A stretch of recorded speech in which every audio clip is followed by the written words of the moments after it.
Hi, this is Thecia of Ellis Family Farms, and I think I'm going to try to get these onions into the garden today.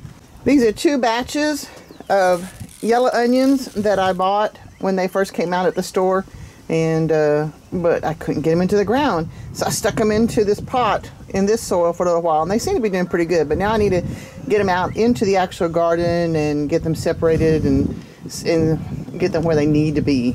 And I think what I'd like to do is use this seeding square for the way I have my bedding set up outside. So I go over here and I look, and onion bulb is the yellow. And that should be okay. If you look, these are the yellow ones, and that'll give me 9 onions in a square foot. And here's my little thing for poking in the ground. So let's see how this works, and it's got to be better than being in the pot that it's in. We've had some rain, and these guys have had a ball tearing up this ground, but that's okay. I'm okay with it. I think what I'm not okay with, though, is look how yellow my peas are. I think what I'm going to try to do is I'm going to, since they've been out here for a few days, I'm going to go ahead and take these off the coffee cans and see if I can get them where they can get some more sun. I don't know what they need, but we'll see if we can help them out anyway.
It's like the girls are taking a nap.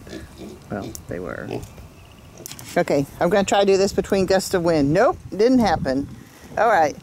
Well, one thing about onions, and probably just about anything else you transplant, they always look a little sad when you put them in there. But hopefully, we'll get them watered in. I think it's supposed to rain again, though, so I'm going to check. But we got to get them in and see how they do. I got all of the peas uncovered.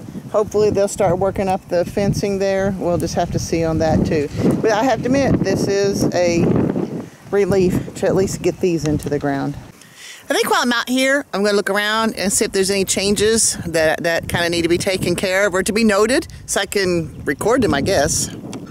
The very first thing I've noticed on this is our oldest peach tree, and there's only just a handful of blossoms on it. So I get the feeling we're not going to have much of a crop on this one at all as compared to this tree.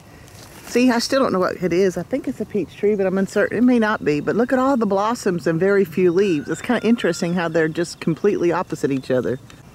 And it's been a whole nother week, and this is that big pear tree, and it's just barely coming to life. As much as I've learned, there's so much more to learn. This is the solar charger that we've had for a long time on it, and it needs some wiring done on it, and I tried to do some wiring, and it's still not working right. And my ground, I can't find another good grounding rod. I tried it on the rebar, I've tried it on that, and so I got a whole nother one out, and I don't know what I've done. I've connected the wires, and I think it's connected, but there's no charge to the brand new one. I don't know what I'm doing. This is an apple tree, the one I've started from seed, and it needs some attention. I've got all these little suckers coming up here, but if you look, it's leafing out pretty good. I don't think there are any blossoms on this one. This tree is just a tree that a bird planted for me. And now they're starting to crowd each other, so I need to cut it out. So I get the feeling all this green here really are blackberries. I just don't know what I'm doing. And look at all the canes that I need to get trimmed out. I don't know why this one's not even trying to come back. So I'll have to keep an eye on all these. And I've got more and more asparagus waking up. We'll have enough for a meal someday. Obviously I did not get these pruned over the winter time, but I'm still not seeing too much sign of life on the grapevines yet. Should be any time though. And these are my ducklings. And they're all just as healthy as they could be, except for this little one here. He's all twisted up, and I was expecting him to die, but actually Kinsey spent some time working with him and stuff last night. But other than that, they're looking good. I think it's either 29 or 30 healthy ducklings, and then the one that just needs help. Poor little thing. I'm not sure what we're going to do with him. So but they're all done hatching. So it was kind of interesting because, you know, Tom, he only gets involved with things basically when I need his help or when I get out and do something, and then he kind of comes out and checks on it. But it was interesting because as these ducklings were hatching, he was coming into here and checking on them. And if you notice, I've got him in the pantry room here because I did not want to have my brooder out in the barn and make multiple trips back and forth between the brooder and the barn. So these guys are about to be taken out to the barn, and I'm really hoping to sell them all. And so that I can, I don't know, if I sell them quickly enough and things go well, I'll start another batch hatching. But right now, I need to get these out the door first. And they are about to go into the barn because I don't want them in here. I need the room.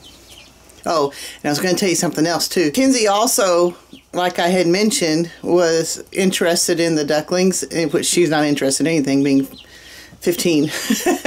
And she really has worked really hard with that one little duckling trying to get it to go. And I know more than once last night I was walking through here and she would be down sitting on the floor working with that duckling and then, you know, messing with the other ducklings. And at one point last night, Tom went to looking for the little crippled duckling, couldn't find him, found out Kinsey had in the bedroom with her working, and I guess she got tired of sitting on the floor. So it's been kind of interesting to see. Every once in a while my family gets a little interested in some of the stuff I do. I think that's cool. Well, it was good to finally get those two bunch of onions into the ground, and then also getting those coffee cans off with the peas so they can start climbing up the fence if at all possible, and I can have the coffee cans for whatever I plant next. And I took the ducklings out into the barn so I can have my pantry room back too. So it's been a good day, and I'm glad.